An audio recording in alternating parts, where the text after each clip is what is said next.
So আজকে আমরা ক্রিকেটের রুলস বানাবো, বুঝছো? তোমাদের মতামতগুলো জানাও, তোমরা কে কি রুলস বানাইতে চাও তাড়াতাড়ি আমাকে বলো, যাতে আমি তাড়াতাড়ি জিনিসটা বাস্তবায়ন করতে পারি।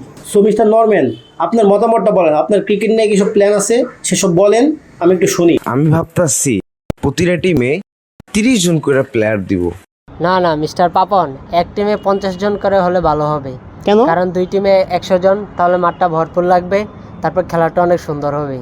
দুই টিমে 100 জন, কিন্তু দুই টিম হবে সেটা আপনাকে কে বলছে? আমি তো ভাবছিলাম যে একটা টিম হবে।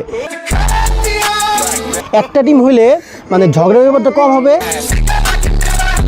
তারা নিজেদের মধ্যেই খেলতে পারবে। সো মিস্টার সেকশন, সেটাই ভালো হয়, বুঝছেন? আচ্ছা মিস্টার পাপন, জি বলেন। আমার একটা কথা ছিল।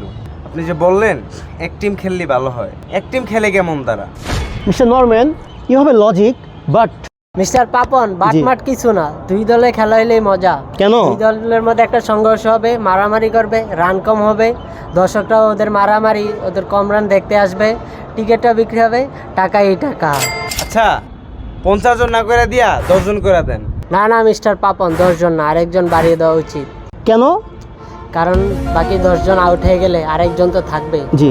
সেই প্লেয়ারের রান, তারপর সে কতক্ষণ টিকে সেটা দেখার জন্য তো স্টেডিয়ামে আরো দর্শকরাও থাকবে, তারপর খানা পিনাও কিনবে, তাহলে আমাদের ব্যবসাটাও ভালো হবে। টাকাই টাকা, টাকাই টাকা।